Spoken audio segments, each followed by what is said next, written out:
नमस्कार, मैं हूं आपके साथ तनु शर्मा। आप देख रहे हैं नर्मदा की पुकार। आइए नजर डालते हैं आज की बड़ी खबरों की ओर। बेहर विधानसभा क्षेत्र से भाजपा और कांग्रेस प्रत्याशी ने भरा नामांकन पत्र। आगामी विधानसभा चुनाव के लिए नामांकन पत्र जमा करने की आज आखिरी तारीख थी, जिसके मद्देनजर बाकी बचे प्रत्याशियों ने रैली निकालकर अपने नामांकन पत्र दाखिल किए।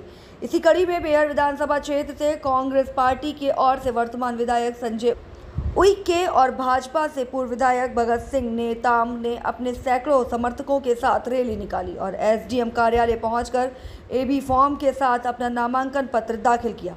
इस मौके पर भाजपा प्रत्याशी भगत नेताम का साथ देने केंद्रीय राज्य मंत्री प्रहलाद सिंह पटेल उपस्थित रहे। भगत सिंह नेताम ने चर्चा में बताया कि 2013 से अब तक कांग्रेस के विधायक यहां रहे, किंतु उनके कार्यकाल में क्षेत्र में कोई विकास कार्य नहीं हुए।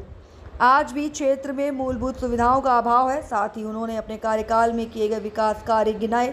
वहीं जनता को संबोधित करते हुए केंद्रीय राज्य मंत्री प्रहलाद सिंह पटेल ने अपने बालाघाट के संसदीय कार्यकाल को याद करते हुए बताया कि जब वे यहां से चुनाव लड़े थे तब उन्हें कोई नहीं पहचानता था, किंतु यहां की जनता भाजपा और कमल निशान को पहचानती थी।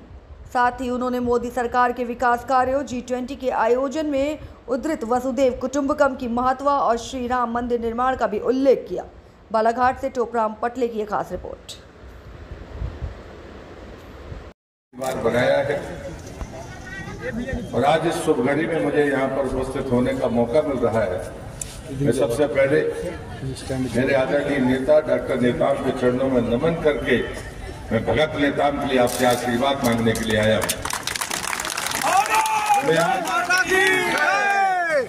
मैं आज कोई ऐसी बात नहीं करूंगा। मैं अपनी पिछली बातें याद कराता हूँ।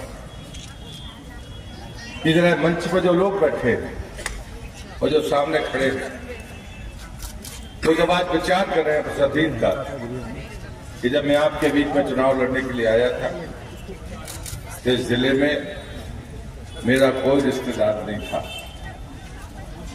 मैं मॉरिशस में था और मुझे बुलाकर बालाघाट का लोकसभा चुनाव लड़ने के लिए भेजा था। और ये माताएं बहनें इसमें बहुत सारी हैं जो उस समय काम करती थी। आप सबने आशीर्वाद देकर मुझे क्यों जिताया था कि अगर उस प्रश्न का उत्तर ढूंढ लोगे, सिर्फ इसलिए क्योंकि मेरे पास भारतीय जनता पार्टी का कमल था और कुछ मेरे पास नहीं था। और आपने बालाघाट पर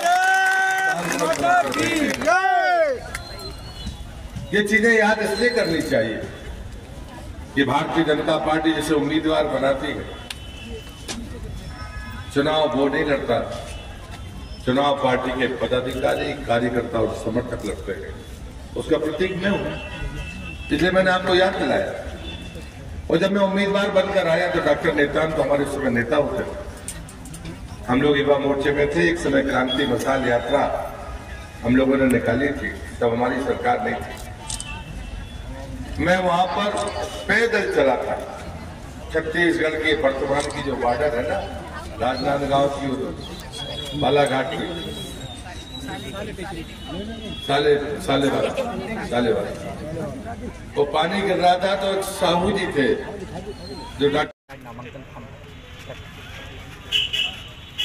भारतीय जनता पार्टी अपने नेतृत्व के साथ काम करेगी और इसीलिए हमारा केंद्रीय नेतृत्व भी एक कार्यकर्तापन के भाव के साथ, चाहे वो छोटा चुनाव हो बड़ा चुनाव, उसमें पार्टिसिपेट करता है। और इसीलिए हमारे प्रदेश के अग्रणी नेताओं में से एक केंद्रीय राज्य मंत्री आदरणीय प्रहलाद सिंह पटेल जी आज भारतीय जनता पार्टी के प्रत्याशी के रूप में मेरे नामांकन के अवसर पर उपस्थित होकर के उन्होंने कार्यकर्ताओं और जन सैलाब जो यहाँ उमड़ा उसे उत्साहवर्धन करने का उन्होंने काम किया है।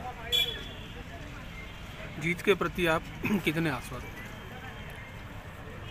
2013 और 2018 में इस क्षेत्र की जनता ने बहुत विश्वास के साथ कांग्रेस को मत किया, लेकिन इन 10 वर्षों के अंदर बैहर विधानसभा क्षेत्र का विकास अवरुद्ध हो गया है। बहुत पीछे मैहर विधानसभा क्षेत्र चला गया है, चाहे शिक्षा हो, स्वास्थ्य हो, स्वरोजगार हो, सड़क, पानी, बिजली जैसी मौलिक आवश्यकताएं, आज उनके लिए भी यहाँ के लोगों को बाट जोड़ना पड़ता है। लेकिन यहाँ की जनता 2013 से लेकर के 2003 से लेकर 2013 के उस भारतीय जनता पार्टी के हमारे कार्यकाल को भी याद कर रही है, जब यहाँ पर सड़कें नहीं होती थी, हमने उसे बनाने का काम किया। यहाँ पर हमने बिजली के 5 स्टेशन लगाए, सिंचाई के लिए हमने 5 यहाँ पर जलाशय बनाए, हमने कॉलेज खोला, हमने 3 उप तहसील बनाया। इस प्रकार से अनेक काम हमने यहाँ पर किया है और उन सारे कार्यों को जनता बहुत मन से तुलनात्मक रूप से देख रही है और मुझे भरोसा है कि हम विकास के मुद्दे पर और जन कल्याणकारी योजनाओं के आधार पर जनता के बीच में जा रहे हैं। जनता का आशीर्वाद मिल रहा है। निश्चित रूप से प्रचंड बहुमतों से भारतीय जनता पार्टी मैहर विधानसभा का चुनाव जीतेगी।